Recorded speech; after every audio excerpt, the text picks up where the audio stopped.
First I have to look up and see which week this is. 9. Okay. This is WILO 9 then.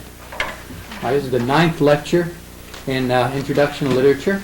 This one is Rationalism and Romanticism. To follow it, you'll need 2 sheets. First, the sheet with the characteristics of rationalism and romanticism, and then this group of poems, which starts with a poem by John Keats, The Eve of St. Agnes. You have about the middle of that. And they're also in this collection, beside The Eve of St. Agnes, The World is Too Much With Us by Wordsworth, a section out of Sinners in the Hands of an Angry God by Jonathan Edwards, a Puritan sermon, Kubla Khan by Coleridge, and a section from Ben Franklin's autobiography, and finally a last poem by Thomas Hood, which is quoted here. It has Edgar Allan Poe on it, but it's not because Poe wrote it. Poe was writing some criticism in which that poem appears. That's why it says Poe. The actual author of The Bridge of Sighs is Thomas Hood. So those are the 2 things that you need to follow the lecture. Rationalism, as I said, a lot of these things tend to overlap, and rationalism and neoclassicism are sometimes taken as being really almost synonymous. And neoclassicism is really reserved for the literary part, and rationalism for the non-literary part. But in fact, rationalism had a lot to do with shaping the kind of literature that was being written at the time also. The rationalism arose, like neoclassicism, partly from the new learning that had been discovered through the Renaissance, and also it was largely a revolt against the superstitions and emotion of the War of Religions. Society was passing out of a time in which people had been killing one another in very, very large numbers over things that could never actually be determined, things that didn't have an answer. In other words, God tells me to kill these people, I'm going to go out and kill them. Well, that led to an awful lot of bloodshed because everybody thought God was talking to them in those days. And for some reason, most of the time, what he said was go and kill everybody else who I haven't talked to. So there was a lot of bloodshed, and the rationalists emerged from that saying, look, all we've had is chaos for about 100 years now. We can't stand this anymore. It's got to stop. And the one way to have it stop is to remove ourselves from arguing over things of the emotions and to concentrate entirely on things of the intellect. If we only would use the rational part of ourselves, the intellectual part of ourselves, we wouldn't have all these problems. It's emotion that gets us into these wars and gets us to killing one another over mystical things which can never be proven. And our only defense against that is to cultivate the intellect. And if we can cultivate the intellect, then of course we can compose ourselves, we can structure our society, we can get rid of the chaos that's been going on for so long. And naturally that was a very attractive position to take because there had been a great deal of dislocation because of the wars and also the superstition which was rampant at the time. People believed that just because whatever somebody made up seemed believable because there was no way to prove whether or not it was true. The rationalists come along and say there is a way to prove what's true. Namely reason. Reason is the chief source and test of knowledge. In other words, everything we know because of reason. And the way to prove whether what we know or not is good or right or not is also reason. Truth is inherently reasonable. You can prove logically what's true. And that's a very important thing to emphasize. The fact that truth in the world can be known in a rational way. And in fact, we won't accept anything from now on as not being true that can't be proved in a rational fashion. Of course, initially what science really said was that, what's number 3 on my paper, but it's probably not on, you have a different set of numbers. In any case, they said that the physical world is the only world that anything can be known about. Initially, rationalism doesn't take the position that there is no other world. It takes a position that there may be one, but there's no sense talking about it or dealing with it very much because you can never prove anything about it. All we can do is argue endlessly about that. So it's best to leave the undiscoverable part of the world to itself and concentrate our focus on the parts of the world that we can know something about. Now to the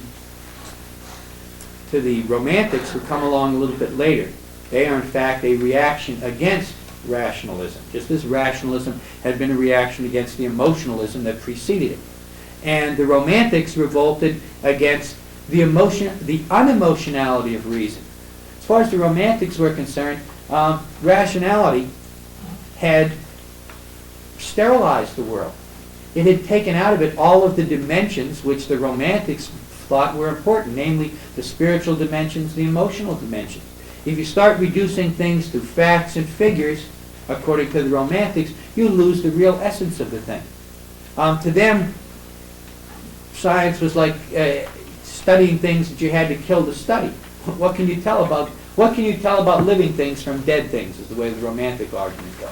Now, of course, to the rationalists, there are lots of things about living things you can tell from dead things. But through a Romantic, the fact that you have to destroy it to study it makes the study of no value. What you have destroyed is of greater importance than the trivia that you'll find out about its structure and so on. They also were in a revolt against reason as a whole, against reason as a way of measuring the world. Because as far as they were concerned, remember, they are like the metaphysical poets were, like the medieval. In fact, the Romantics really come right out of that chain, out of the Middle Ages. And to them, the world was a mystical place, a magical place. It was filled with other meaning, with other beings, things that didn't exist in a rational framework. They are like the idealists, which we hit when we were doing classicism. The idealist said that the physical world is not the real world. The physical world is a distortion of the ideal world of forms, the perfect and beautiful world. This is just a bad reflection of it. And therefore, to the Romantics, there isn't much sense in studying this world, because this world is an illusion for the most part. It's not what's the sense of finding out about how an illusion works when it's not the illusion that ought to concern us, but the things behind the illusion. They were in a revolt against science, because by the time Romanticism starts to really gain some momentum, which is late 1790s and early 1800s. In fact, Romanticism really never falls apart. I mean, it's always here. It's still here. More by a vast margin when we look at fiction. Romantic novels, the Harlequin romances, there are 10 or 20 or 30 or 50 or 100 of them for every single, what a rationalist would consider a novel, published. So Romanticism never actually went out of style. But it really was had its most obvious control over things, its most obvious impact throughout the 19th century. By the time it starts, science and rationalism have improved the world. There are all kinds of new inventions. Travel is a lot easier, although it's still pretty difficult. There's a great deal more wealth in the world. There are lots and lots of new inventions. The problem with all that is that it's true science did seem to succeed with the Industrial Revolution, but the Industrial Revolution had enormous costs if you weren't rich. And the Romantics, of course, believe in the individual. Every individual is of equal importance. Therefore, the poor and the rich are of equal importance. If the Industrial Revolution profits some people, but destroys the lives of others, then it's a bad thing. In fact, it's a bad thing almost in terms of just sheer numbers. Anything that makes life worse for 1,000 people and better for 10 people is not a benefit to mankind, according to the Romantics. They looked around at the Industrial Revolution, which had polluted England, which was responsible for child labor, very, very long, hard hours in mills and factories, and very dangerous conditions. Generally not such a great improvement in the lives of ordinary people because of the Industrial Revolution. And the Romantics were rebelling against science for that reason. It's sort of like the argument that goes along today. It's the Romantics, for example, who say science has really done us no great benefit, because although it has improved health and it has added several years to our lifespan, for the most part you've got to pay for those years by going into a hospital and being tortured by doctors until your Medicare runs out. So science hasn't improved things. Or, sure, it's given us electric lights and it's given us MTV, but the world can be annihilated in 15 minutes. utterly gone, nothing left. Of course, that's what that movie about the nuclear war is about. The romantic position is that the detriments of science are always greater than the benefits. The rationalists, on the other hand, take just the opposite point of view. To them, the benefits of science are always greater than the detriments, and not only that, but science will solve the problems which it creates. Romantics don't have that faith. Rationalists say, look, we can solve any problem if we apply our method to it, sooner or later. And if our solution to the problem creates other problems, that's okay, because our method can solve them too, sooner or later, before they become too worrisome. For example, we've got all this nuclear waste around, and nobody has a faintest idea of what to do with it. There's no safe way to get rid of it. Now, the romantics are all jump up when they see that, and they say, see, look, this is what science got us. All these tons of nuclear waste, which is going to be deadly for 96,000 years. And we can't put it anywhere. Now, the rationalist, on the other hand, says, well, it's true. We have generated all this waste. But we've got a lot of benefits in the meantime. While we made that waste, we got an awful lot of electricity that we turned into goods, we turned into services, we turned into entertainment. And moreover, we will eventually, within the next few years, come up with a way to dispose of this waste. And in fact, it's very likely that before we have to worry too much about it, we'll find a way to turn the waste into something useful.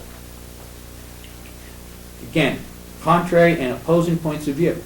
Ones which are not necessarily reconcilable. One of the reasons they're not reconcilable is because the scientist says, well, look, I can prove my point. And the romanticist says, proof is nothing. The real source and test of knowledge isn't reason, it's insight and mystical experiences. You know what is true, not because it can be proved in any logical sequence or order, but because the truth feels true. When you're right, you know you're right. You can see how the rationalists throw up their hands and go, oh, these people are back again. It's the same people that ran the wars of religion, because that's what they said. The real source and test of knowledge is divine revelation. Now, the romantics expanded that a little bit. They said personal insight. The individual is capable of knowing directly what is good and what is evil, what is beneficial and what's not beneficial. And it doesn't matter if you can't mount a rational argument, since rational arguments are primarily nonsense anyway, from the romantic point of view, because sequential logic is so easily destroyed. Also, sequential logic in the hands of somebody who's really good at using it can prove something true which you know certainly is not true. In other words, you can use logic to prove anything you want. You can use statistics. Statistics is the art of being able to lie with numbers, from the romantic position. From the rational position, of course, just the opposite is true. The real proof of the existence of anything for modern science is quantification. If you can't measure it, it doesn't exist. Because you can't measure it, you can't experiment with it. And measure then becomes the ultimate way of deciding whether a thing is right or wrong. You can prove it logically, and you can prove it because the numbers show that you're right. And to the romantics think that's crazy. all the numbers are circular. You know, the numbers just prove what you say you're going to prove to begin with. We know what the truth is. It doesn't matter how good your arguments are. They're of no value. We have insight. We feel when we're right. And we're right about science being a detriment. And the scientist just has to throw up his hands, because the scientist also probably feels right, but doesn't accept his feeling as proof that what he says is legitimate. Proof is always, can it be logically arrived at? If the thing is true, you ought to be able to prove it's true. So when these two get together, they don't really have much of a meeting of the minds. They're generally diametrically opposed in their views of just about everything. The romantics also were in a revolt against authority, because for the most part, authority had derived out of the whole rational movement. The people who are in control because they're on the side of science and so on, and we're not, then those people have to be gotten rid of. Or at least their ideas have to be gotten rid of, or if they can't be gotten rid of, they have to be ignored. In other words, it's the function of the romantic to do what you feel to be right, no matter what society says, no matter what your neighbors think. Rationalists are always worried about what the neighbors think. because one of the ways to be sure that you're right is that what you're doing convinces everybody that you're right. So if all the neighbors are raising an eyebrow, it may mean that you're wrong. And you go back and look at the rules, just like the neoclassicists always had rules for everything. But the Romantics say the individual is the real key to everything. So if you feel that it's right to do something, it is your moral obligation to go out and do that thing. In fact, a lot of the Romantic writers are very flamboyant figures. They break all the rules of their times. And in fact, they consciously broke the rules of their times quite often. For this reason, if you are a poet is somebody with vision, who can really see into the future, can tell where everything is going, and then be able to put that into words. The general flow of the universe, in other words. They are able to perceive that in a much greater detail and with much greater scope than the rest of us can. Because they can see where the world is going, they're people who live in the future. Because they live in the future, they're always going to be at odds with the present. Because the present is based on ideas out of the past, even if it's the recent past. Now, if you're looking into the future, you see where things are going. If you're acting in terms of that, you're always going to be acting differently than the people around you, who are acting based on tradition, based on what is accepted. But the Romantic poet, the Romantic person, in fact, is a visionary and is always going to be at odds. Now, the problem is that once you make that a general idea, that the good people are always at odds with their society, you get people acting intentionally at odds with their society. In other words, they break all of the rules because the breaking of the rules to them is proof that they're superior people, that they have vision that nobody else has. As Butch Cassidy says, I have vision and all the rest of the world is wearing bifocals. Now, so the Romantics break down tradition. We're going to get into, what's his name? Byron. We got a poem by Byron that stops in the middle. I think it's either Byron or Shelley's that stops. Maybe it's Shelley's that stops in the middle because he was stoned and somebody interrupted him. He went to the door and talked to them, and when he came back, he couldn't remember the rest of the poem. Byron outraged the whole of European society by having an affair with his sister, who he traveled around. In fact, he and I think it's Shelley and Shelley's sister spend a summer in a castle because nobody else will talk to them in the whole of Europe. And that's where Frankenstein gets written. And Frankenstein is a Romantic classic. An evil scientist tries to go beyond and make himself equal with God and create life.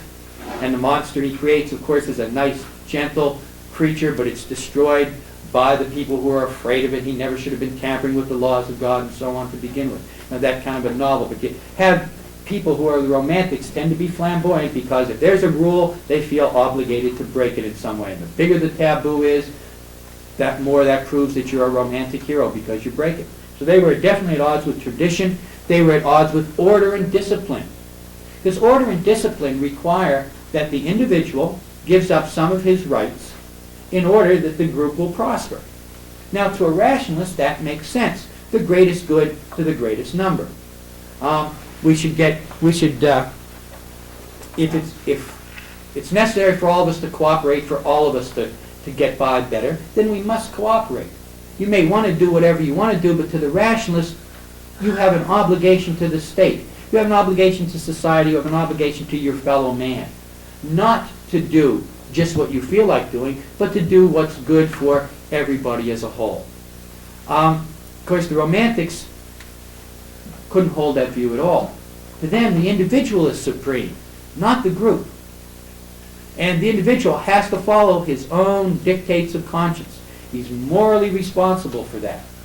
No matter how loony the ideas seem to anybody else, he's got to carry them through. Now, they didn't like order and discipline because order requires you to give up freedom. Individual personal freedom. And to the Romantics, you should never give that up. You're the final arbiter about what's good, bad, and important in the world. So you should never make those compromises, according to the Romantics. They didn't like discipline because, again, discipline requires that you give up some of the pleasures of this world. The Romantics are at their extreme, largely pleasure-oriented. The rationalists tend, if anything, to be more work-oriented. They want to get things done. They like to see practical results. They like to see results in this world. Not just that they feel good, but that there's something tangible out there they can look at and say, we achieved that. The Romantics don't care nearly as much if they leave great edifices in the world as much as if they enjoyed the world while they were here. You can see that going back to the metaphysicals, back to that part of the medieval. You don't have much time in the world, therefore have as much fun out of it, get as much pleasure out of it as you possibly can. Discipline works against that. Discipline is deferring pleasure until you've done something else, or maybe even eliminating pleasure entirely in certain forms of discipline for a limited amount of time. For usually among the rationalists, they weren't for discipline, except at their extreme, they weren't for discipline for the sake of discipline. They didn't like to see everybody marching in step just because they liked to see everybody marching in step. They liked everybody to be in step because that was the easiest way to get everybody from one place to another at the same time, the easiest, quickest possible fashion. If everybody walks at a different rate, they start tripping over one another, according to the rationalist point of view. So the Romantics didn't like discipline.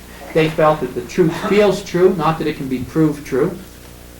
The rationalists also believed that the physical world is the only world, like the realists before them. We'll go back into the classical tradition. This is all there is, or at least this is all that we can know about with certainty. And certainty is what the rationalist is always after. Now, in a philosophic sense, it's really 20th century science that sees itself as infallible. Science really has pretty much passed over the borderline now. It has become a religion. People believe in science and quote science as an authority the way they used to quote religious sources as a source of authority. Scientists, well, if you really pin people down and say, now you don't really believe your doctor's infallible, they'll say, no, of course I don't. But the emotional belief that they act on is that the doctor is infallible, the scientist is infallible, science will find an answer for everything. The Romantics, again, hold the opposite view. Now, when science starts out, it recognizes that you can never have certainty. You can only approach certainty. They were practical, pragmatic people. They said, no, we can't know everything. We certainly can't know everything right away. But if we chip away at it, bit by bit by bit, if we get information and keep building and building on our information, eventually we will come to know everything there is to know about the universe. But at the moment, we don't. Now, by the time we get to the 20th century, because of the burden people have put on science, religion wasn't solving a lot of problems. The Black Plague ran through Europe. And people prayed like crazy, and they still died. Along comes science somewhat later and begins to find ways to keep people from dying of disease. People switch their allegiance. Then after science is in for a while, we find out that it has some problems too, and people switch their allegiance again. They go back to looking for some sort of mystical, some sort of direction and purpose to the universe. And so they're continually in conflict then with the scientists. Instead of the world being, the physical world being the only world, of course, to the Romantic, the spiritual world, which permeates the physical world, is the only world worth knowing about. You can find out about the physical world, but so what? The physical world is really a symbol. It really stands for something else, and it's real important. So studying it is not even what we ought to be looking at. What we ought to be looking at, according to the Romantics, is what it means. What is its cosmic significance? What does it tell us about the lost world, the world that we've come from? To the rationalist, the world is real and earnest. To the Romantic, the world is mostly illusion. And in fact, of course, there is a lot of evidence on both sides. It may well be that our perception of the world is largely determined by our emotional state at the time. Later on, we get into Impressionism. You'll see how that begins to affect the way artists deal with the world. The rationalists believe that all knowledge arises from experience. That is, you have to go out in the world from sensation, sort it out, and combine by reflection. In other words, you go out, you experience, and you think about what happened to you. And that will lead you to its meaning and to its significance. But to the Romantics, the world is both an illusion and a message. There is a meaning in the world. beyond its simple mechanics of its operation. To the romantic, all science really wants to know is, what is the mechanics of this? How does this little machine work? To the romantics, they don't care how the machine works. They want to know what is it saying? What is its significance? In other words, science will build you the television set. But the romantics don't care in the least how their TV works. All they care is what kind of shows are they going to get to watch. We can get this meaning out of the world, this message, if we respond to the world with our finest feelings. Notice, not with our best thinking, but with our finest feelings. What people ought to do is to try to make their feelings more and more sensitive. And in doing so, they will be able to get the meaning that's out there. There are worlds beyond the senses to the romantic. To the rationalist, there are no worlds beyond the senses. Or if there are worlds, there's no sense talking about them because there's no way to ever be able to prove them. And if you can't prove it, it's a waste of time to argue about it. Remember, that's what caused all of the fights prior to rationalism. I wanted to make another point about that search for certainty. That things aren't going to be certain. You can never make a conclusion in science. I mean, it's true, scientists do come out and say, sometimes they come out and say, this is so. In fact, this isn't so. We can never be sure this is so until all of the data has been collected. Until we have all of the possible information that bears on a subject. Until then, a scientist, a true scientist, can't draw a conclusion. He can hypothesize. He can say, it seems, on the basis of the information we have at present, that this is so. But if you hear a scientist saying, this is true, he's not really a scientist. That's something that a romantic, that's the province of religion to say this is truth. The province of science is the search for truth, the search for certainty, and gaining a temporary certainty, but not an absolute one, because new information can always change what's known in the past. That's really the chief difference between science and religion. Religion can't change. Religion is true by divine revelation. No matter what information you get, you cannot revise what's gotten by that fashion. But science can always say, well, remember what we told you last week? We were wrong about that. We found some new stuff, and forget all that. This is what's true. This is what we think is true now. And they're not embarrassed by that. Science accepts that knowledge is limited, but that it continually grows, and we can continually refine our knowledge of the world. But religion can't contradict itself. Because if it changes what it's already said is true, then how can it be divine revelation? If there's a supreme and perfect being, why would he give us less than the absolute truth the first time around? So religion can't go back on itself. Science can. That allows it, of course, to be able to progress because it can go back and correct the mistakes that it has made in the past.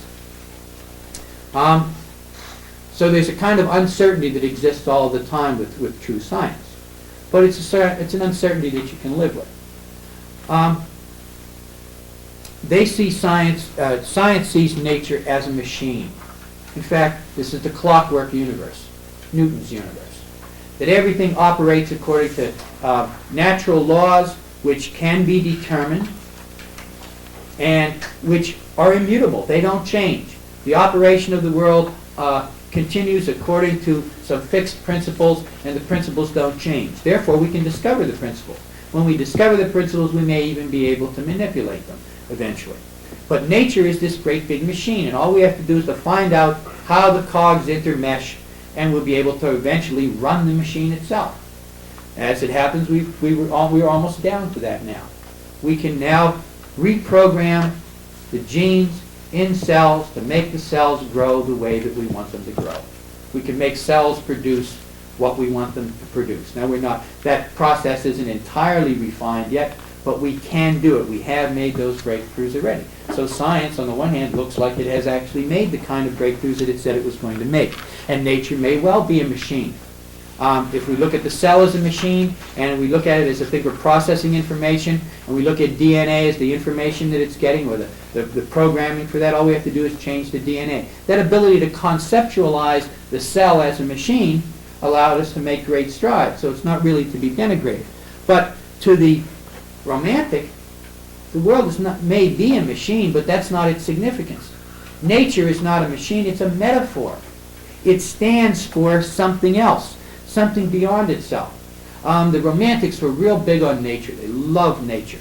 In fact, this book this is the kind of nature they like. Wild nature. It's got a cliff in it, and these people are standing at the edge of the cliff, and there's trees all around, and there's no paths, no roads, no electric lights, nothing that indicates that human beings have been there at all. That's what the Romantics liked. Wild nature. The grandeur of nature. They were always doing a lot of description in their writing. Description of the natural world, the forests, the trees, and so on. They saw those. Now, it wasn't just that they were big on trees. It was that the whole process of nature reflected the process of the world. In other words, if you looked at nature, you could find an emblematic meaning, which tells us about the ideal world, the lost world, the perfect world that we all come from.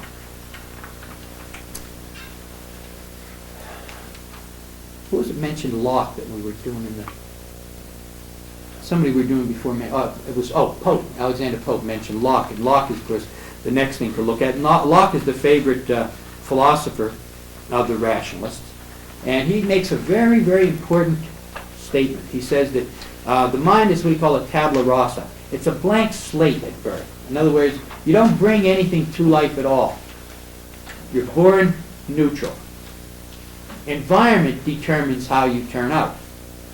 Environment can be manipulated one way or another. The reason this is so significant, though, is that if there are no innate ideas, if you're not born with certain ideas, then you can't be born innately evil. Remember, it's the Puritans and the whole wars of religion had underlying them the idea that man was born evil. At least the whole of Christianity believed man was born evil because of the fall of Adam. We had gotten that sin and so on. And along comes Locke and says, man isn't born evil. Man is born neutral. Therefore, we can make something out of it. This leads to a kind of optimism among the rationalists. A belief that because people are not inherently bad, if we fix society up bit by bit, we'll be able to fix up people. People will turn out all right. And if we don't do that, if we handle society badly, then people will turn out badly. But it's all under our control. Prior to this, in the Middle Ages, everything was out of everybody's control. God ran everything. This must be the best of all possible worlds. And if it isn't, we're stuck with it. There's nothing we can do about it. People are born bad. So there's no sense trying to change them in any way. But when Locke comes along and says we're not born bad, we're just born neutral, then there's some hope for the future, because it means that we can manipulate the world, we can change things. And the rationalists were optimistic people. They believed that the world could be better. They didn't believe it could be perfected. It couldn't be made flawless. But we could make it a lot better than it is. Now the Romantics, on the other hand, they followed Jean-Jacques Rousseau. And Rousseau believed that people were born good. See the difference there. He's diametrically opposed. In other words, he's using the same kind of idea that we're born one way or another, but he's again also diametrically opposed to the medieval and even the classical, to some extent, idea, in saying that people are born inherently good. Society is what corrupts them. What we've got to do is to get rid of society, according to Rousseau. You can see how that leads to the Romantic ideas of freedom, no order, no discipline, no society, because it's society that makes us corrupt. As Wordsworth has that one poem that we have in there expresses that idea probably the most succinctly. This idea of society corrupting us because it makes us greedy. According to Rousseau, people are naturally good. And in fact, children are noble savages. They come into the world and they're perfect. Because they come out of the perfect world. And initially, they still feel all of those things from the perfect world, from the world of ideals. It's only gradually over a period of time that they begin to lose that feeling. He also believes in both a pre-life and an afterlife. We come out of the ideal world, we come into the physical world for a while, and we go back into the ideal world again after our journey is over, after we've learned a lot of things. Now, you don't have this particular poem. This is his thing about how we come out of the ideal world. Our birth is but a sleep and a forgetting. The soul that rises with us, our life's star, hath had elsewhere its setting, and cometh from afar. Not in entire forgetfulness, and not in utter nakedness, but trailing clouds of glory do we come, from God who is our home. Heaven lies about us in our infancy. Shades of the prison house begin to close upon the growing boy. But he beholds the light, and whence it flows, he sees in it his joy. The youth who daily travel farther from the east must travel still as nature's priest, and by the vision splendid is on his way attended. At length the man perceives it die away, and fade into the light of common day. When you're a child, you still perceive the lost world, and you can see it in everything. In fact, to the romantic, as it was to the metaphysical, and as it was all the way back in all three of the things that we've studied basically in that area, we come into the world perceiving the ideal world, and gradually we lose it. And we lose it primarily because society is corrupt, and society corrupts us. To the romantics, people are naturally good, and it's only because of tradition, which applies the bad rules from the past, order and discipline, which causes us to do things against our nature, according to the romantic, that makes everything so bad, so corrupt. What we ought to be trying to do is to return ourselves to a natural state in which we don't have society, in which we don't have science. Nobody ever said that the romantics were very practical. In fact, they're very impractical. That's always been one of their problems. They always had the enthusiasm to carry out the reforms. They just never usually had the wherewithal to do it. And that's another way in which they're different from the rationalists. They're the same in that both of them wanted to reform society. But they're different in that the rationalists can organize it and can carry out their reforms, although their reforms are certainly not as broad as the reforms that the romantics wanted.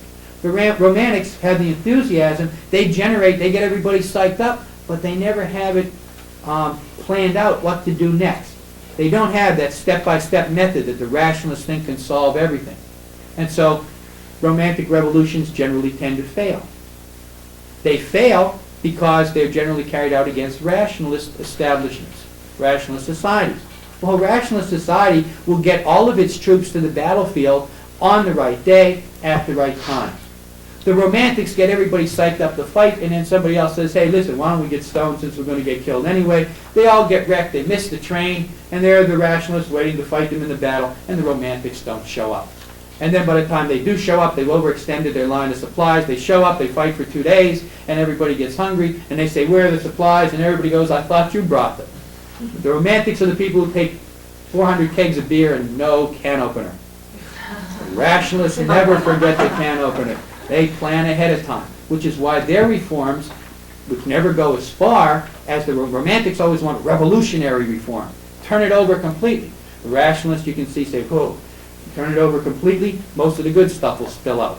Change society gradually, bit by bit, reform, improve what's here, not throw it away and replace it. The romantics generally tended to put things into, good and evil. The rationalists, on the other hand, tended to be more objective. They felt, you got to look at the world from a perspective outside of your own personal perspective. They're able to look at it and understand what it is.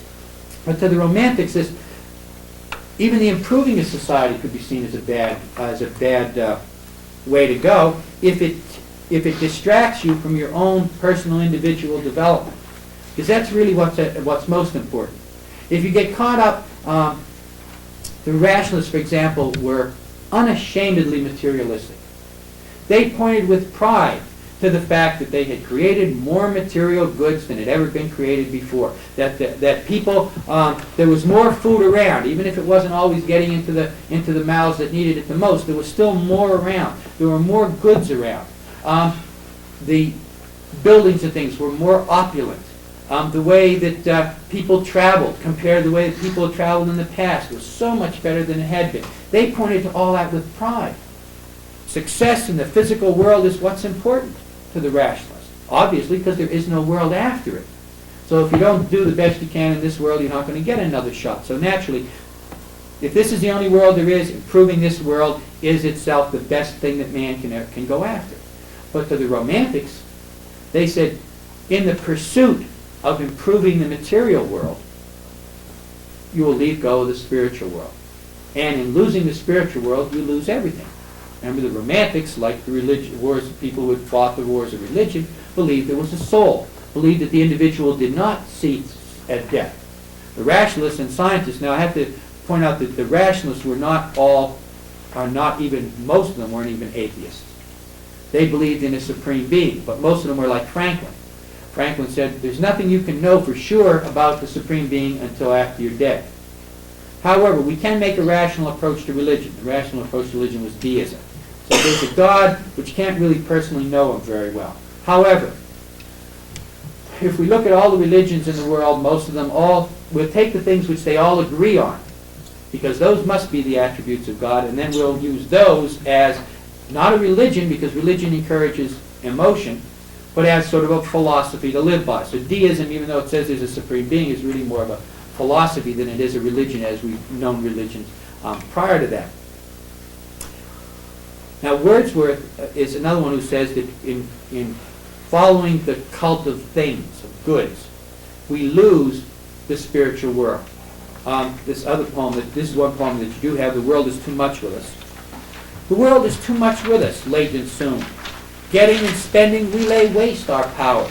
In other words, we use up our life going out, and it's like, to the Romantics, going out and getting a job to afford a big house. If you've got to work 60 hours a week to pay the mortgage on this beautiful house, you've lost all your chance to enjoy the house. It's enjoying what's important, not going out and doing work to pay for stuff you never get to enjoy. And this is what happens to all of us. We try to go out and succeed in the material world, and in doing so, we lose touch with ourselves. We lose touch with the spiritual or emotional part of the world.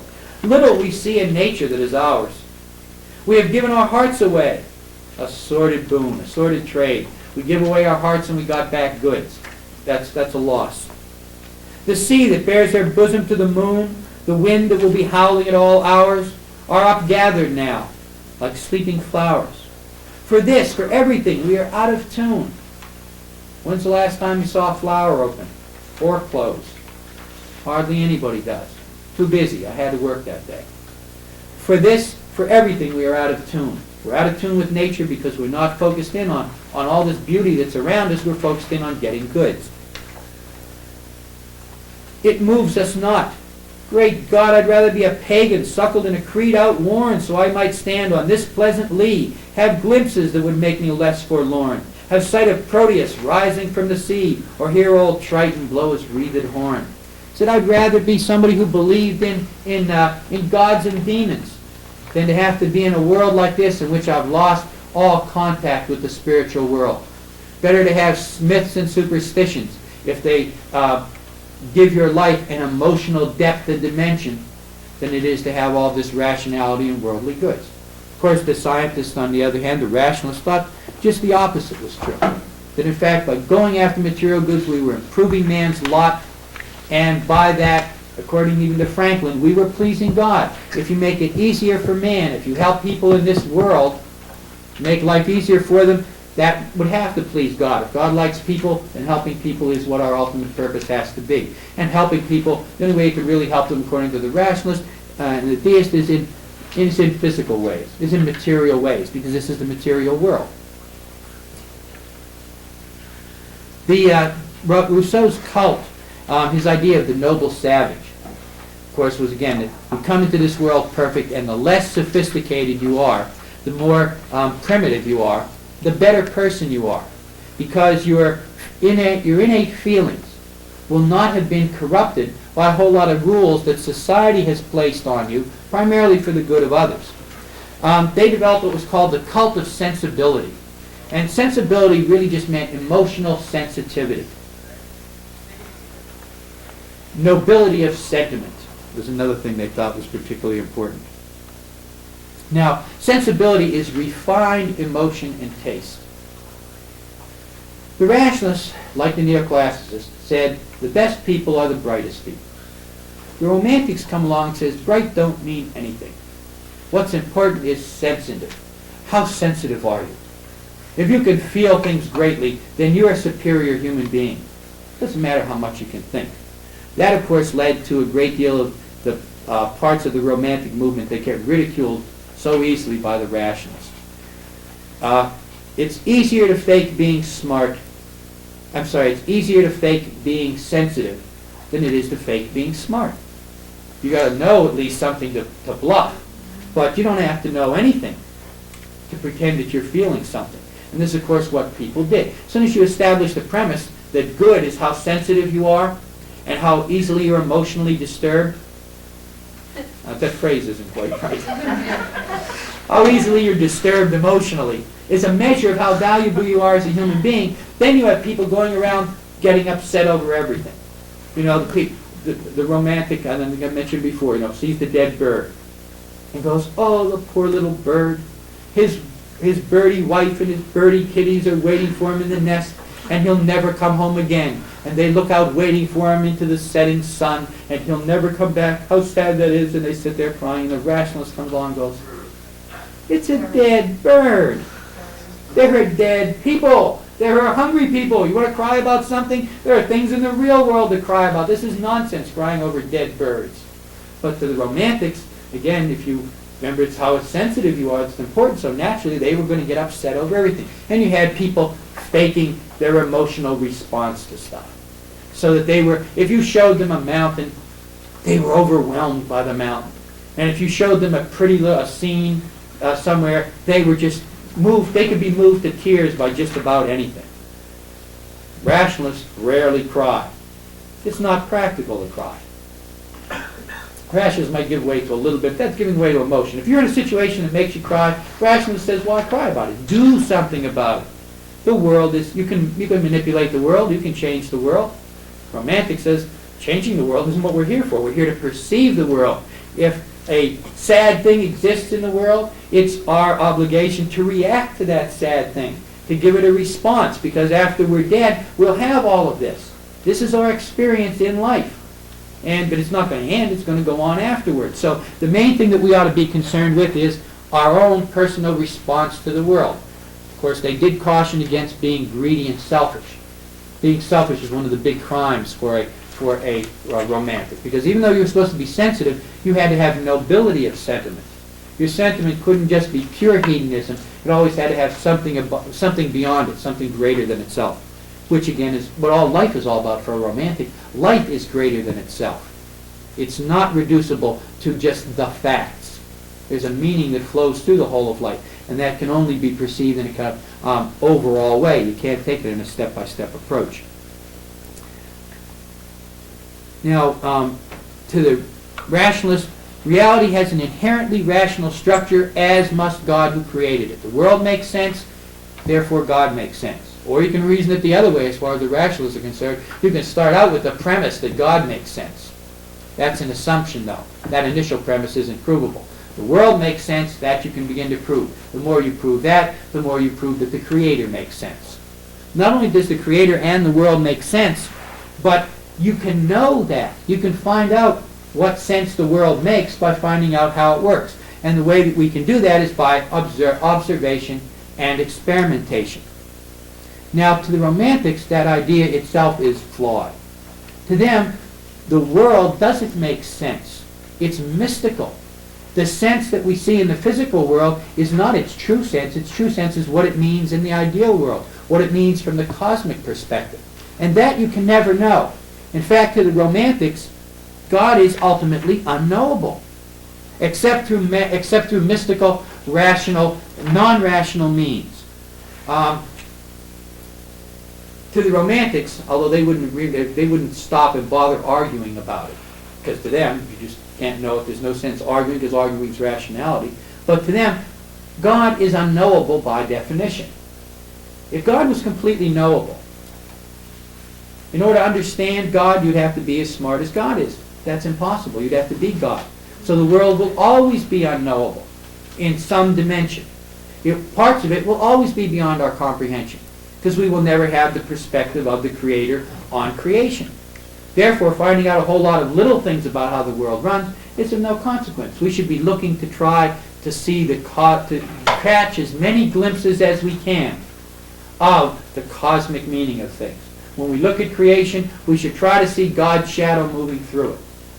But that doesn't mean examining how each step moves. That won't give it to you.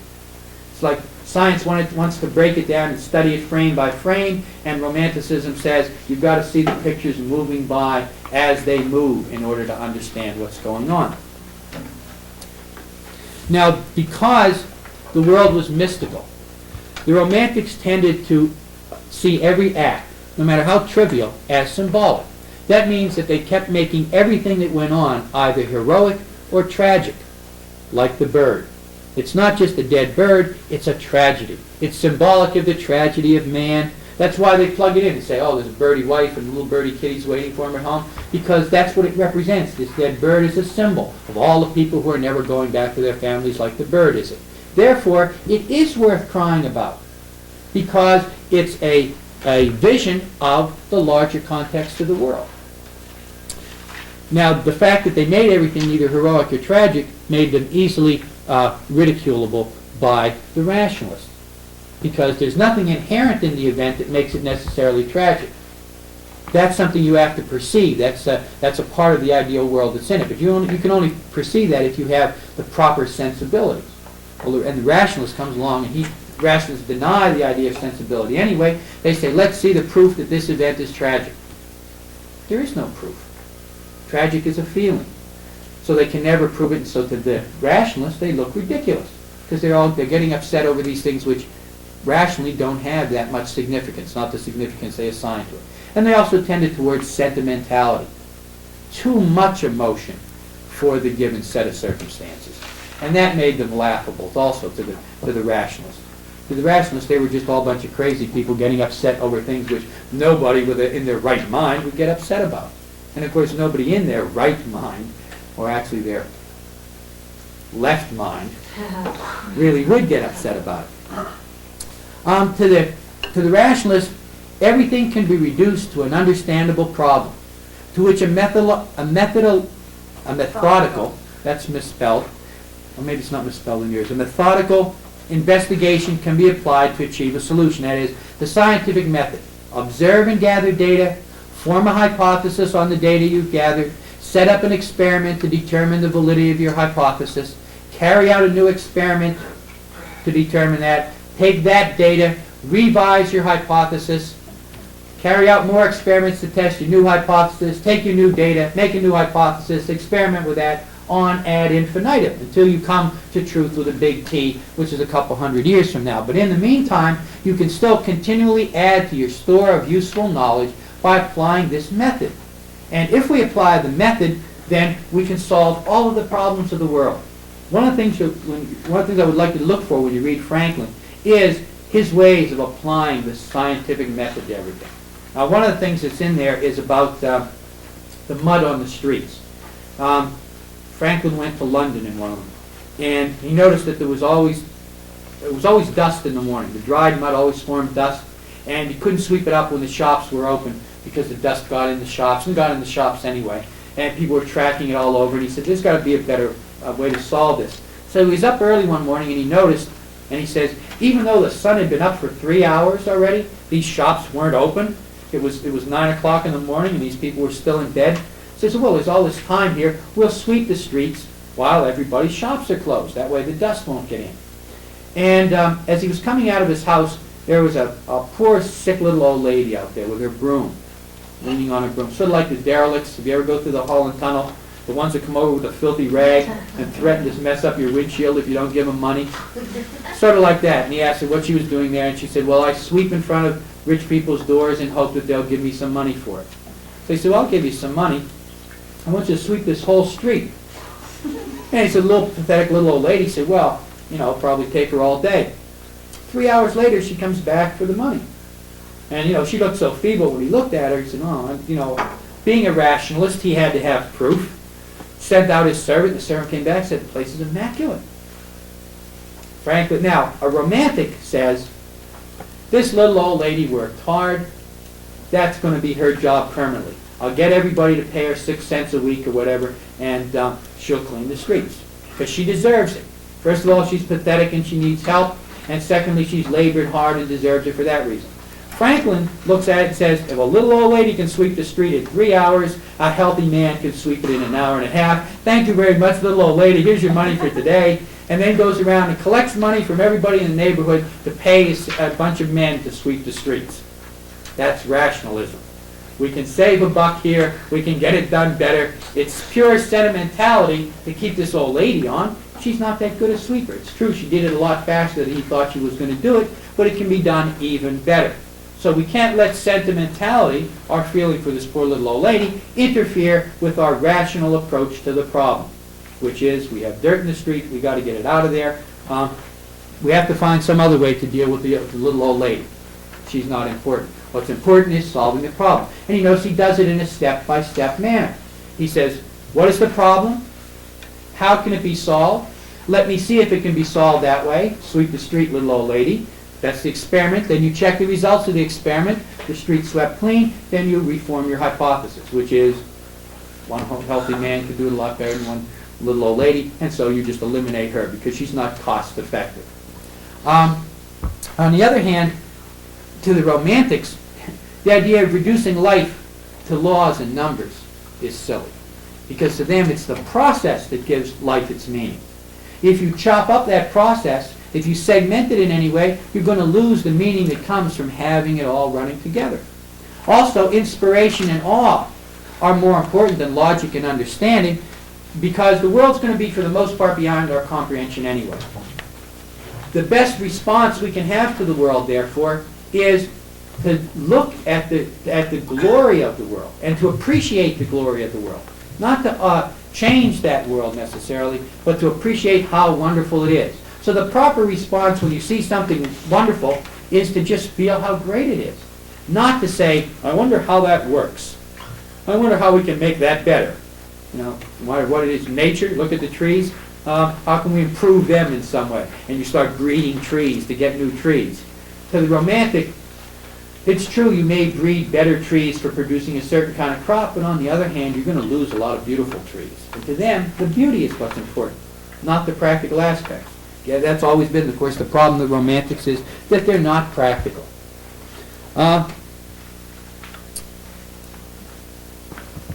The rationalists differ from the neoclassicists in another pretty significant way. Remember, the neoclassicists, whenever they wanted a source of authority, they reached back to the past, to Greece and Rome. No matter what the topic was, the best things that could be said about any subject had already been said by the Greeks and the Romans. So if you want authority for what you're doing, you go back and find something that they said that proves what you believe is true. Now, rationalism also believes in sources of authority. But to them, to be an authority, you've got to be an expert. And your expertise is based on your experience in the field. In other words, what you do, you have to have gone out and perceived. Your senses have had to have been applied to gather data in a particular area before you can have any claims to expertise. There's no sense trying to find out what Horace had to say about the steam engine. It was utterly beyond his conception. What we want to do is to find somebody who knows about boilers. That's an expert. He's got some experience with steam, and we'll listen to what he says. So the source of authority then is based on somebody who has gained knowledge and knows that particular field, not just somebody who lived in the past. Now, to the Romantic, the individual is the source of authority. You're the one who determines what the world is. So you don't have to listen to the opinions of experts or anybody else, because the experts, first of all, can be wrong, and even if they're not, what they're right about is the physical world. But the questions about the physical world are not physical questions, they're moral questions. To the Romantic, every event has a moral dimension. The world, remember, is a conflict between good and evil. So everything that's done in it can be put in one side or on the other. The real questions about what happened is not how it happened or what caused it. The real question is, what does it feel like? Is this a good thing or a bad thing? Does it feel good or bad? And that's the ultimate determinant. Whereas for the rationalist, that's not as important how it feels. It's can you prove it's good or bad? The rationalists are also legalistic. They believe in laws. They believe in structure. They believe in an ordered society. Even the Democrats among them believe in government as a compact. In other words, that's another way that they break away from the preceding movement, and that is that then government, there were kings. The kings were kings by divine right. God said they ought to be kings. The rationalists come along and say you can't prove that. We'll subpoena God and ask him, did you make this guy king? No, you really screwed up this time then, because this is a lousy king. We can't do that. We can't find that out. So we have to set up some other source of authority, since we can never get to this source of authority that the Middle Ages applied. Well, the source of authority then must come from the governed. The people who are the subjects of the king give the king his authority.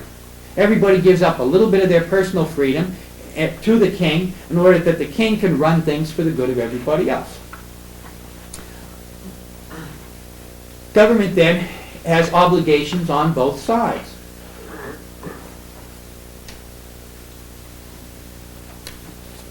The Romantics, at their extreme, don't want any government at all.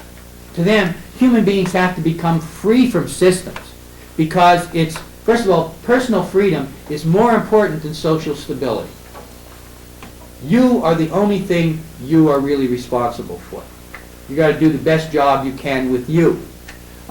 So your real function in the world to the Romantic is to develop yourself to the furthest extreme that you can develop yourself. But you are still the focus. Now, when society gets in the way of you developing yourself, you must confront society. And if society has laws that keep you from developing the way your nature tells you should develop, you must break those laws. It's not immoral to do so. Those are immoral laws if they stand in the way of your own personal development. Now, of course, you can see what happens then. If everybody's going to make up their own laws, what do you do with the guy who comes along and says, I think it's a good idea to kill everybody else because they're inferior to me anyway. So whenever I find some inferior people, I just whack them right out of there. They're no good anyway. And if you confront him and say that's murder, he says, no.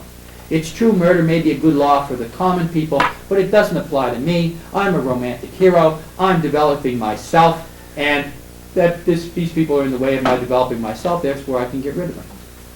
It's a big problem. If you're the final determiner, the final arbiter of what's good and bad, of what society ought to be in, then society can be turned over every day. Every time enough people get together and decide they don't like what's going on, or that they want to make up something new, that can be changed.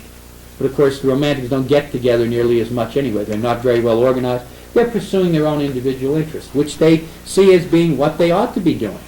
The individual is the ultimate source of authority because the individual is the center of the universe. The meaning of everything is filtered through you. Therefore, you get to decide.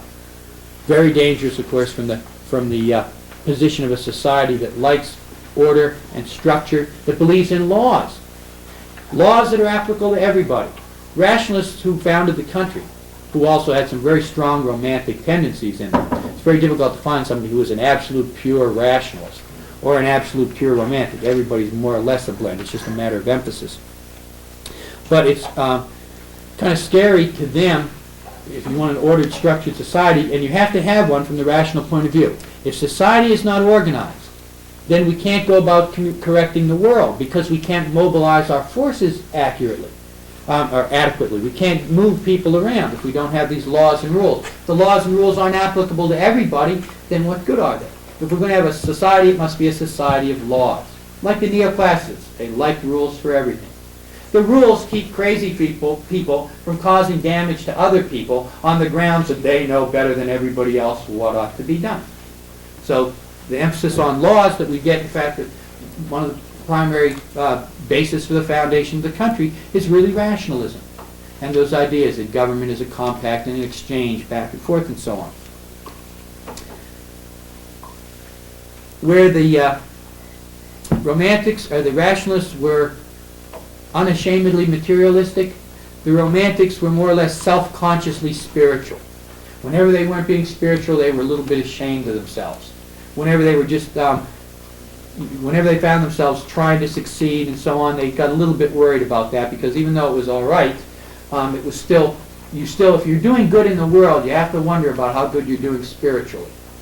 So they always had that dichotomy. The more they succeeded, the more things they could get and enjoy.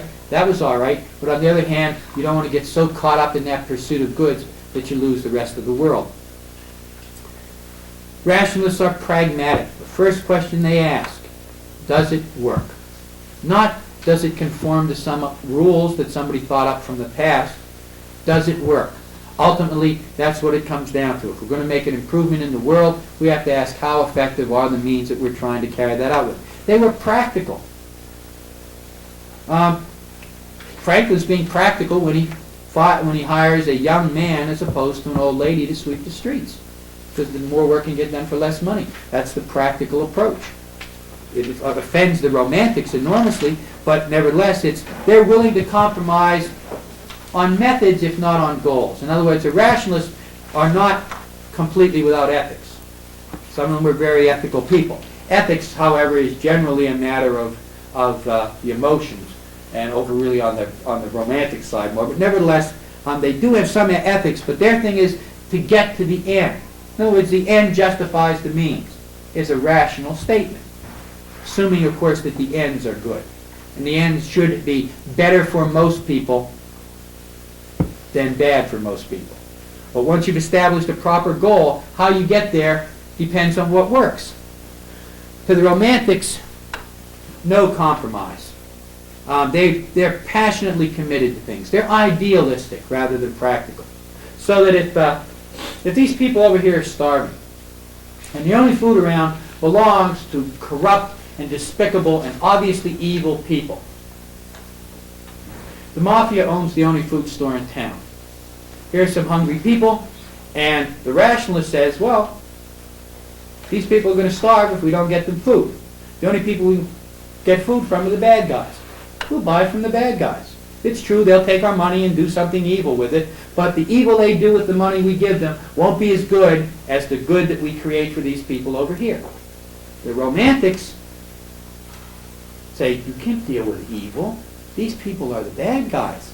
If you give them money, they do bad things with it, then you're responsible for having done those bad things. No compromise with evil. These people got to starve, that's a shame.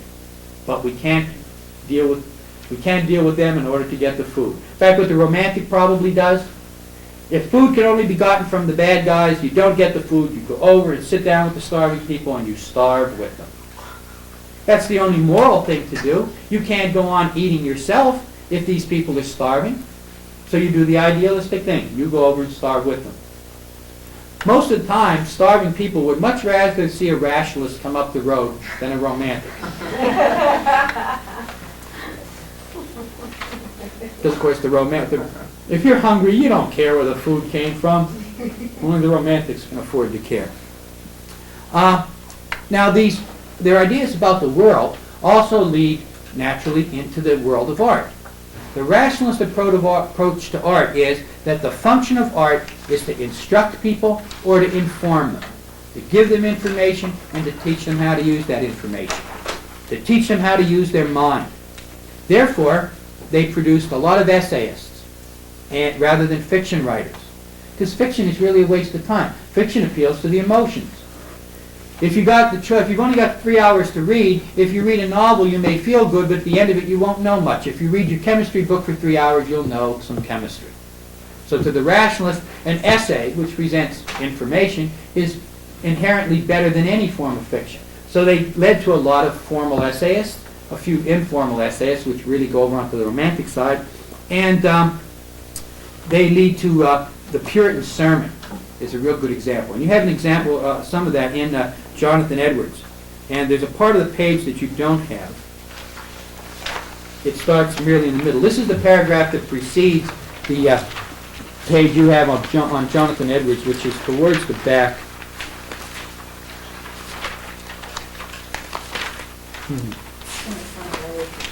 Here it is. Yeah, right after Keats. Now, it starts in the middle of a sentence. This is a paragraph that precedes that. First of all, he starts out, the name of the sermon is Sinners in the Hands of an Angry God. It tells you right off the bat, this is what the sermon is all about. In fact, the way Edwards develops his thing is pretty much the way I tell you to develop your papers. Say what you're going to say, then start to prove your points, give some illustrations, and so on. That Godiva method is really rhetoric. It's really a rationalist approach to developing an idea. He starts out with a quote, Deuteronomy 32:35, quote, "Their foot shall slide in due time." Now remember, that's a neoclassical trait, quoting from someplace else and then going on to explain it. And of course, this is what he does. He's got a neoclassical style here, which of course is also rational. In this verse is threatened the vengeance of God on the wicked, on the wicked, unbelieving Israelites. Now he's preaching this sermon to the Puritans, and the Puritans saw themselves as the new Israelites who had come out of Egypt to the promised land, which was America, in which they expected to found God's kingdom. Now they've been here for a couple of generations by the time, now they've been here about half a generation, by the time Edwards is making his speeches, and they've begun to backslide. And his thing is that God's out to get everybody anyway unless they pay absolute attention to doing the right thing all of the time. And even then, they only got a maybe 40, 60 chance of being saved anyhow.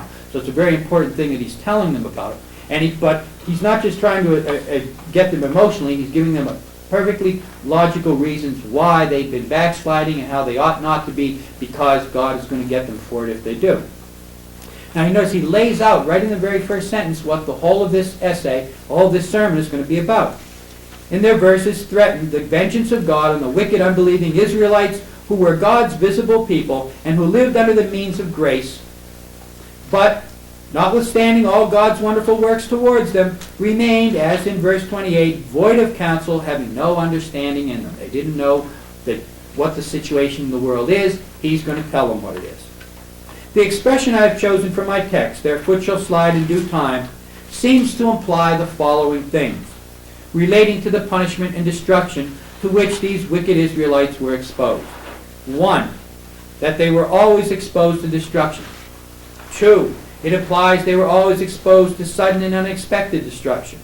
3, another thing implied is that they are liable to fall of themselves without being thrown down by the hands of another.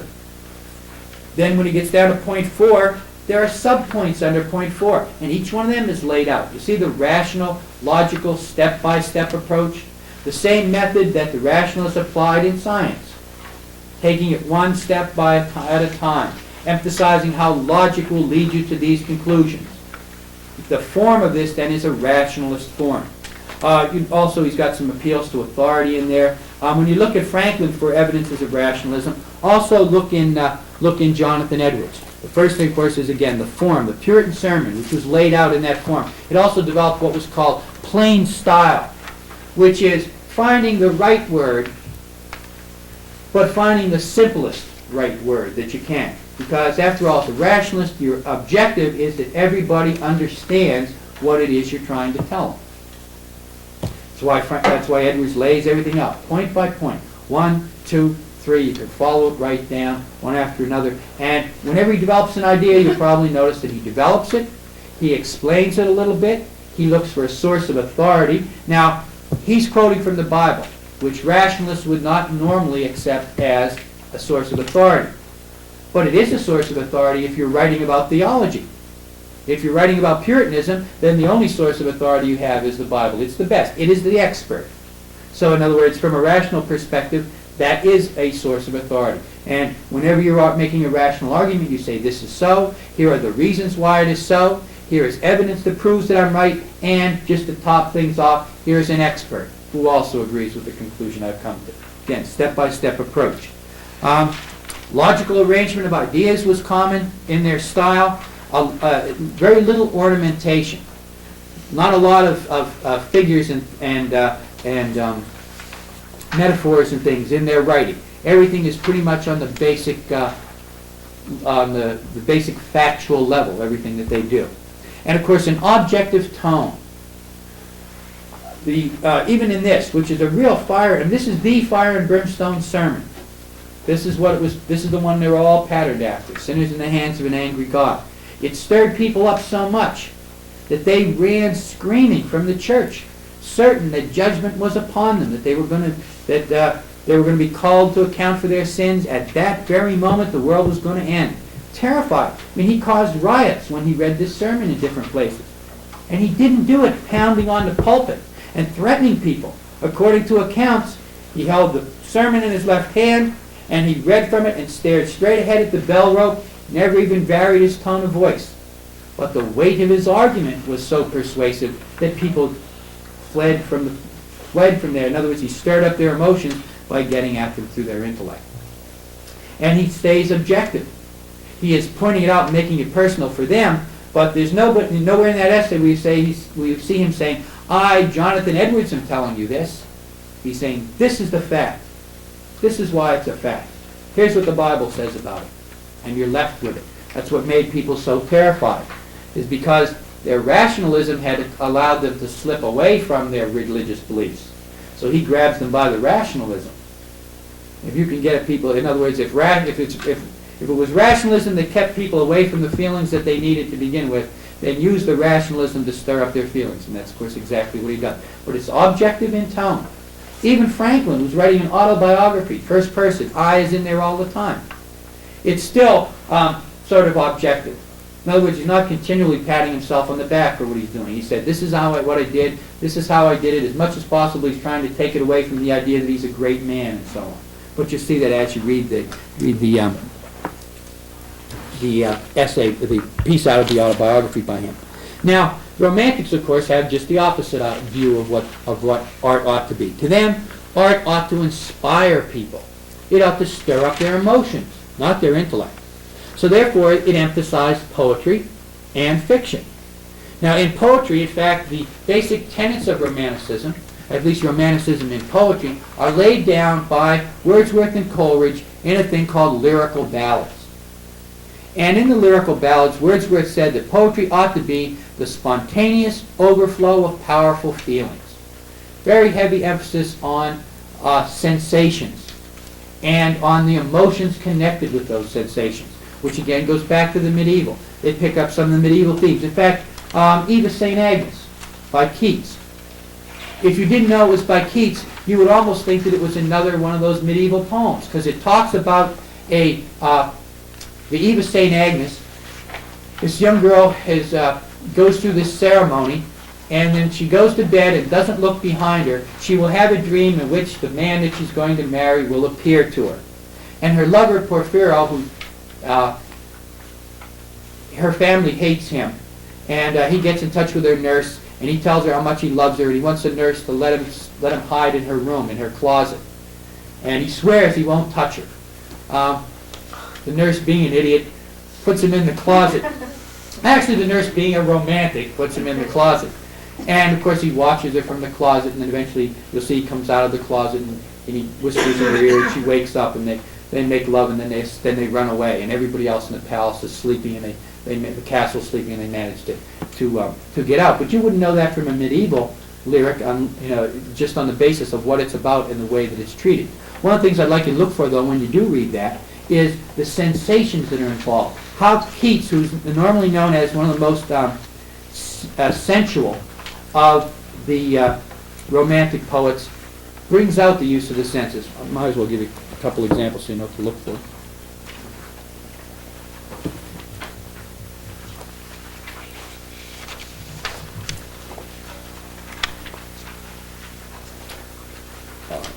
In section 25.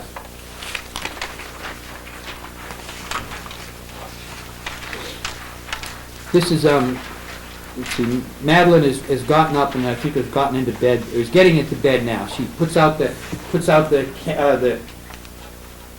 candle, and there are these high windows in her room, and he describes in 24 all the garlands of flowers and stuff that's carved on there. And then the light throws, in 25 the moon throws light through these stained glass windows onto Madeline. Full on this casement shone the wintry moon, and threw warm jewels on Madeline's fair breast. And jewels are diagonal lines, in this case red. But you notice they're warm jewels. In other words, he brings in two senses here at once. They're warmth, he's got a tactile image, and he's got a visual image.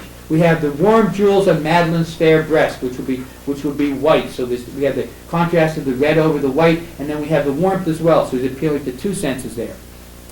As down she knelt for heaven's grace and boon, rose blossom fell upon her hands, together pressed. Now, of course, now we have the picture of the roses covering up her hands, again another visual image, and they're pressed together. So we've got a tactile image as well. He's appealing to two senses again. And on her silver cross, now the silver is a visual image, soft amethyst. Amethyst is like a purplish bluish color. But it's a stone. The stone isn't soft, so he's added a tactile detail to a visual detail. In other words, he's bringing in, again, more than one sense. That's where he gets his idea of being such a sensory poet. A little bit further down in 26, we can see wreathed pearls, the way they're arranged, and of course the fact that they're wreathed, again, appealing to two senses. Warmed jewels. We have not only the visual image of the jewels, but the fact that they've been worn because she's wearing them. Her fragrant bodice. We not only have her clothes, it's a sort of that over corset that they wore in the Middle Ages. That's fragrant. Now we brought in the sense of smell. And then rich attire, creeps rustling, sense of sound. So in 4 lines there we've got visual, tactile, olfactory, and auditory. In other words, he hits in 4 lines, he hits just about all of the senses that we have, one after another. This is what the Romantics thought a poem ought to do. It ought to stir up your senses. When you finish reading a romantic description, you should see, feel, hear, taste, and smell the place as it was. The more the senses a poet can bring in, the better it is. You'll see it also over in another romantic poet, Kubla Khan, which is Coleridge. And it all goes on about this pleasure dome. In fact, you'll also see here an emphasis on the rhythms of things. In Xanadu did Kubla Khan a stately pleasure dome decree, where Alph, the sacred river, ran through caverns measureless to man, down to a sunless sea. Or later on at the last, the deep romantic chasm, and so on. There's a lot of emphasis on the sensations in this. And also on the mystical. Again, rationalism tries to give you the facts of the thing. Romanticism likes to give you the spiritual dimension. So they're real big on the supernatural. If you see ghosts or any emphasis on a world beyond this world anywhere in the story, it's probably a romantic one.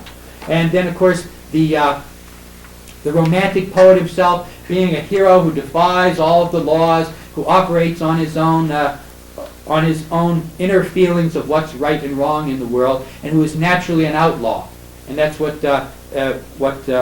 Coleridge is talking about in those last lines. The sunny dome, those caves of ice, and all who heard should see them there, and all should cry, beware, beware, his flashing eyes, his floating hair. Weave a circle round him thrice. In magic you put circles around demons and so on, and 3 is a magical number. And close your eyes with holy dread, for he on honeydew hath fed, and drunk the milk of paradise. I was wrong. It's Coleridge who was stoned when he wrote this poem. It ends right there. There was supposed to be a whole bit, another long section of this. The vision that he had went on and on far after this. But again, he got interrupted by somebody at the door. He went and talked for an hour to the guy at the door, and by the time he came back, he couldn't even remember the rest of the vision. That will teach you not to use drugs. To have those conversations where people keep coming up to you saying, "What was I thinking?" And you know they're in trouble. It's sort of like that. But again, very heavy emphasis on the sensation. Now, if you confronted Coleridge and said, you shouldn't have written this poem because you were drugged, Coleridge would say, it doesn't matter how you get to the world beyond this world. The important thing is to get there. It's the perception that's significant. It's the experience. It's not the rules that somebody's laid down. Again, the rationalist says that's the worst thing you can possibly do. Drugs cancel out your rational mind. The rational mind separates you from the animals. You're making yourself into an animal by canceling out that part of your mind. You must be crazy to do a thing like that. But to the Romantics, it doesn't matter how you get to your perceptions. It's getting to them that's important. They tried to have common speech poetry, but they always did it with a supernatural intent. They liked local myths and legends, and in particular, as subjects for what they wrote. One of the places they probably fell the shortest, though, was in trying to use common speech poetry. They tried to do dialect. They tried to reproduce the way people sound. Now, when you try to put those sounds for which there are no actual words down into print, it gets really tough. It gets unreadable. And Robert Burns, of course, is the classic example of that. I mean, it's almost impossible to read him anymore. It was tough then. Only the Romantics would even have made the attempt. So when they would get off into doing dialect, they usually overdo it, and it doesn't come off very well. Another thing which they were criticized for was their use of emotional touchstones. This often led them to sentimentality and bathos to the trite and the cliche. And what an emotional touchstone is it's any object to which you naturally attach emotion. For example, children. The Romantics were real big on children. Children are noble savages. They've just come from the ideal world and so on. To them, all children are wonderful. There are no brats among any of them. They love them all. So as soon as you put a child in a poem, it functions the same way a classical allusion does. Classical allusion allowed us to use one word and conjure up a whole story that would fit into it. You get 5,000 words worth of effect for just by mentioning Prosperity or somebody. To the Romantics, all you have to do is bring in a child. As soon as the child appears in the poem, the reader of the poem automatically plugs in his own childhood experiences, his belief in the innocence of children, the goodness, the natural goodness of man. All of that stuff is there just by using one or two words. The problem with that, of course, is that if you repeat the use of Eurydice in poem after poem, there's 25 poems of Eurydice in, that's not as annoying because it still conjures up a lot of the intellect. But if you keep using an object to conjure up emotion, it gets worn out very fast. And it becomes a cliche. It becomes too sentimental. The very things which conjured up emotions, because they get overused, no longer conjure the emotions up as readily as they once did. And they go out of fashion, or they lose their effect, and they become cliches. And then, when you have one of those people who's faking their emotion, faking their response to a poem, they read a poem which is really a lousy poem, even by Romantic standards, but they're so emotionally moved by it that they don't want to be embarrassed by not being moved by it, so they fake it. And you have a lot of people faking their emotional response, and you have a lot of really garbage poetry being produced. Garbage from a rational standpoint.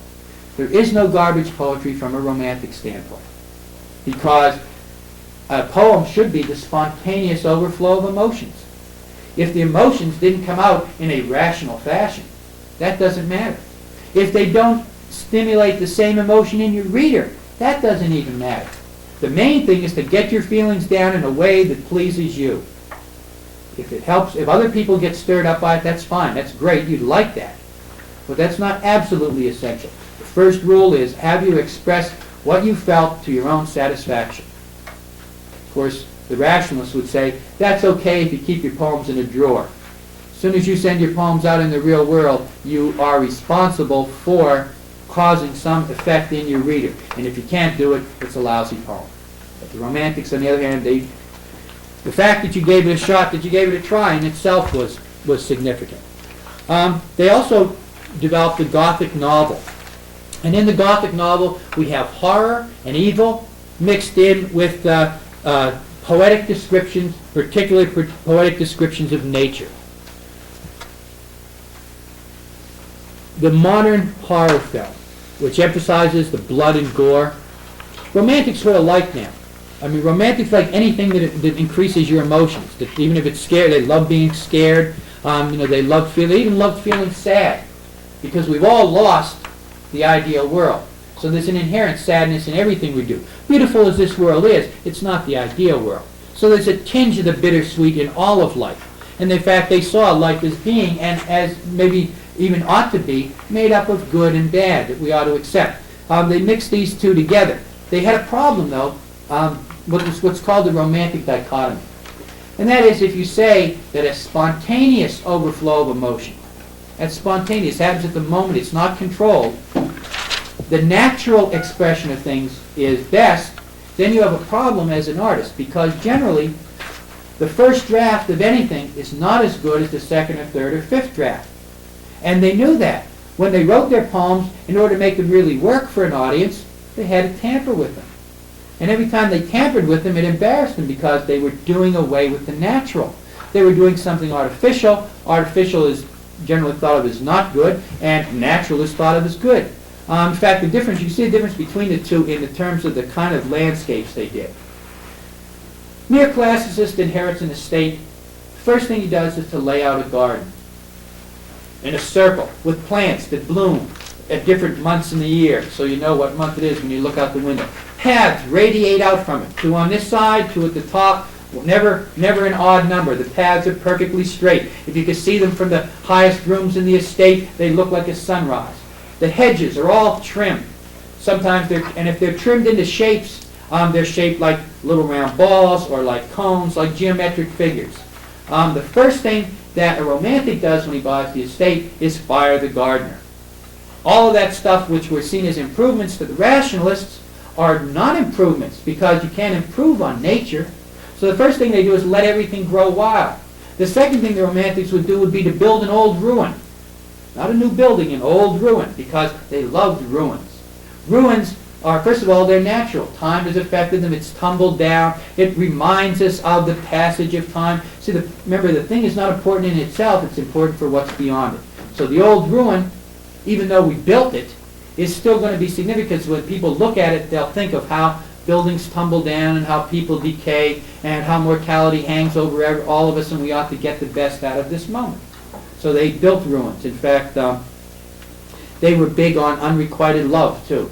They liked lovers to get together, but if they couldn't get together, there was always noble suffering. And it's another noble sentiment. In fact, if you went out with a romantic, you could take a romantic to a swamp on a date, and they would have been well pleased. Because it's natural. There's nothing artificial in it. It's nature in all its glory. If you could take them to a swamp at the bottom of a foot of a cliff, because cliffs are majestic, there's always that idea of falling off them and so on, that scares them a little bit, generates more emotion, they'd be even happier. If you could tell them, though, that that cliff was haunted by the ghost of two lovers who had jumped off it because they couldn't get together, you are certainty to get laid. And that's, of course, one of the main purposes of Romanticism. The sensations. Feeling this world, appreciating all the senses that you can possibly get. And of course, if you had some drugs along at the time, you'd be in even better shape, because the romantics liked drugs. If you took a rationalist to that place, they'd go, "What is this? And what is that vile stuff? I'm going to call a policeman right away, and then I'm going to the opera." Because the opera's got a lot of structure to it. It's nice and artificial. Man, it's had a lot of effect on that. That's an art I can understand. Something that people had something to do with. I guess if you got a rationalist, you probably want to take them to the Parkway. Look at this. Mankind has built this big, wonderful road. Science made concrete. Isn't that wonderful? And they could probably, I guess, they would have a good time there. There are a couple, the last part is romantic buzzwords. What words that they would use to show that you were a member of the romantics. You would have to be able to use these words in your conversation. Picturesque, quaint.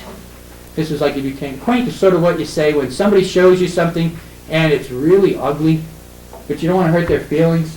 And you say, "It's really interesting." That's what quaint is. Quaint is when you can't find anything else much to say about it. It's so local. It's so obviously part of this scene that you're looking at that it belongs there, and it's so therefore valuable for that. So it's quaint. It's cute. Cute would probably be, they didn't use cute, but cute would be a modern romantic term. Noble, they were always using noble, particularly next to sentiments. Sentiments always had to be noble. People had to be noble. Awe-inspiring, they were very much in favor of. Supernatural. Supernatural is another magical word. Fantastic. Now, not fantastic the way we use fantastic as a term of general approval. That's fantastic. To them, fantastic meaning having the qualities of fantasy, having the qualities of imagination. We probably use that with, instead of saying fantastic, we'd probably say that's creative or that's original. But and then, of course, the last word is nature with a capital N. Everything was nature. Now, the rationalists had their words too. Reason, sense, men of good sense. Prudence would have been another one. Theirs are a little bit more limited, because they don't have as much time worrying about the official words. They want to get the work done. They're practical, pragmatic, hard-working people. The romantics are the ones who are always having an emotional response to everything. Don't bother me now, I'm having an emotional response. But the rationalists are always, they know where they're going. So they're not just sort of the romantics wander around in the world thinking what a wonderful place it is. And the scientists are running along behind them, fixing everything up as they go by. All the romantics would like to live in Disney World forever. But there wouldn't be any Disney World if it weren't for the rationalists building it. Because the romantics never built Disney World. they'll find a swamp, they'll find a good place to sit in it, but they aren't going to be able to construct it. They're not practical, and they're not future-oriented. Yes? Were there many people who did sort of fit between both categories? Oh, the vast majority of people in all of these movements fit in the middle. They just sort of lean one way, lean the other. You have to go to the real extremes to find an absolute true romantic, and you have to go to real extremes to find an absolute rationalist. In fact, if you found an absolute rationalist, you probably wouldn't like him. He would be so boring. And you wouldn't be able to talk to the absolute romantic because he wouldn't be in this world most of the time. Most people are and most of us have both qualities together. One of the things to look for, by the way, when you look through those, is the difference between content and form. Quite often something will set out to, its subject matter will be romantic, but its treatment could still be classical or rational. And also sometimes someone would be setting out to do a rational thing, but might bring in a little bit of emotion just to slide you over in favor of their argument. So you can have a mixture of these even in the same person. You can have a mixture in the same work. And, sometimes even within the same line, you can find a characteristic of one and a different characteristic from its opposite movement. Any other questions? You look for difference between what and form? Content. Content. Subject matter and form. Or maybe even between style and overall form. What it is they're doing, the subject, and how they do it. And those can contrast. They can be either way. Okay, for next time, look over that, do that reading so that when you come to the small group and I ask you questions about what Franklin did that was rational, or what's rational about Edward, and I might ask you what's romantic about Edward, or what's romantic about Franklin, although you don't have much there. But a guy with 14 illegitimate children has certainly got to be a romantic. And Franklin got thrown out of the court of Louis XIV, which is one of the most decadent courts in the whole of Europe, so he couldn't have been entirely rational. But we'll get to more of that in a small group.